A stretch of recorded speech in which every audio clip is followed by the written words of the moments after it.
Sometimes when I'm seeing couples in my office, one of the partners will say something to the effect that, oh, I don't know, I've never handled that. My partner takes care of that.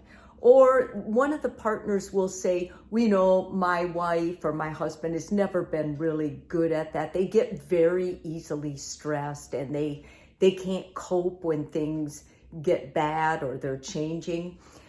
In a normal conversation, I may listen to that and not think much about it. But in a counseling situation, those are indicative of sometimes what's happening in a bully relationship.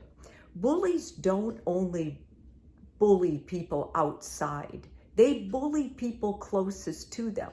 But sometimes their bullying is so subtle, it's so under the radar, that their partner may live with this for years. And then one day something will happen, a crisis of some kind, and they'll see all this power within them that they never knew they had. They'll see this freedom of, wow, I can't believe that I can do that. I'm that confident. And as I explore more with them, I find out that for years they were bullied. They were dumbed down. They were suppressed. Like basically one partner needed to be in charge and bullied the other.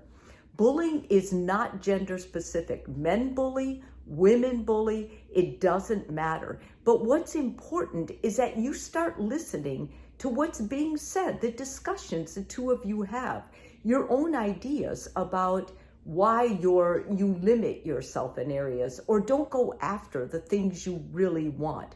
What are the stories you're telling yourself or the person closest to you is telling you? I have some different types of bullying that happen. These are all the subtle types. And I think a lot of us never know about these until we actually start considering, are these happening in our relationship?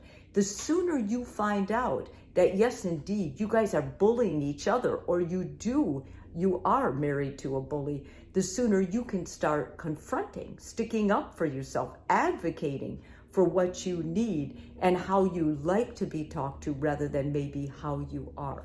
The first of these is the crier.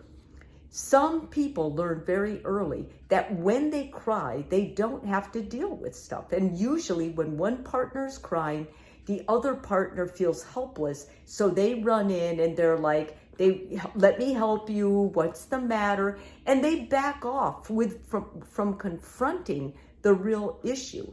And although this is a passive form of bullying, it is bullying. Because if you use your tears to protect yourself from dealing with the hard truths, then the marriage is always going to have this superficiality that it can't get underneath to really deepen and strengthen the relationship.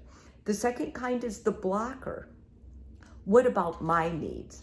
The blocker is always focused on what they need. They block things, they limit you, they tell you that's a bad idea, and then they'll come back. They many times will twist it with, you're so self-centered. What about what I need? And when they say that, like I said, a normal relationship, I think we all say that sometimes and it's important that you're advocating for yourself. But if your partner's always doing that, you can be pretty sure they're using that as a learned bully habit, and it's just very present in your relationship. The next kind is the crippler. The crippler is the one that is always being enabled. The crippler is the one who can't do for themselves. In other words, they give this helpless persona, like, I can't do that. Can you do that? Can you fix this? Can you help me? In the beginning of relationships, this is very seductive because it makes one partner puff up their chest and feel really good.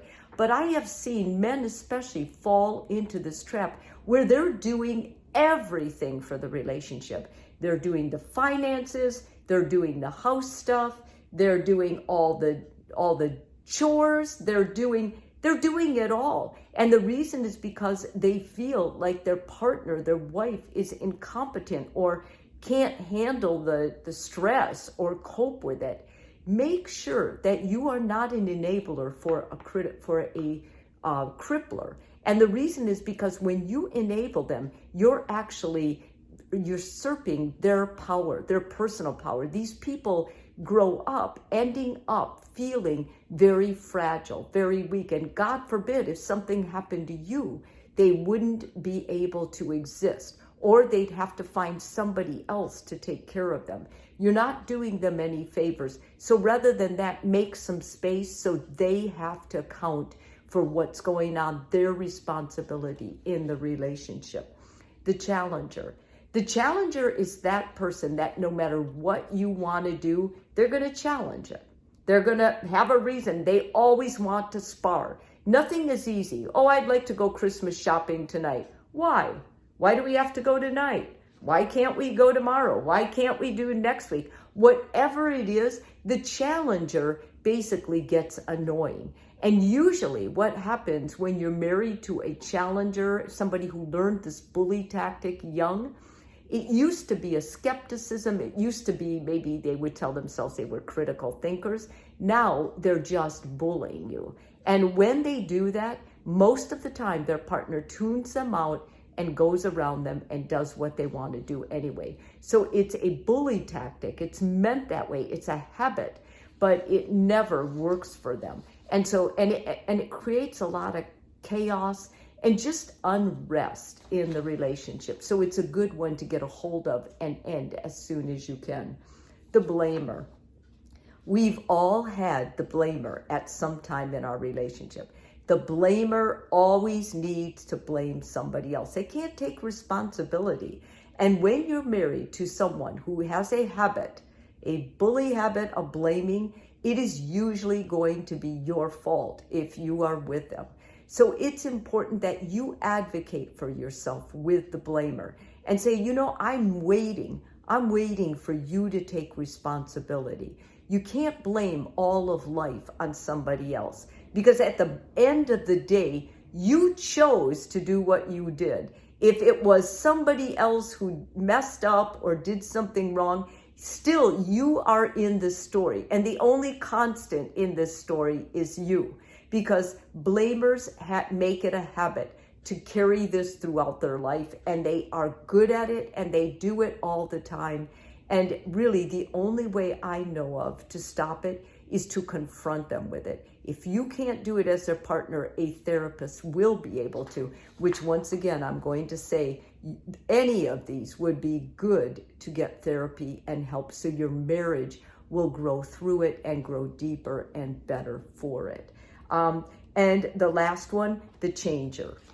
The changer needs to change constantly, everything. They don't like anything. You know, when I tell you marriage is meant to co-create together, the changer is never happy with the creation.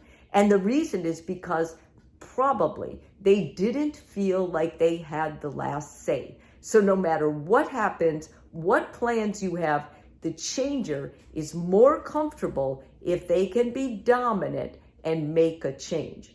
Many couples live with changers all their life. They're used to it. They have just gone along with it. If you don't like it, or you want to leave your marriage because you're married to a changer, I would really encourage you to get therapy instead.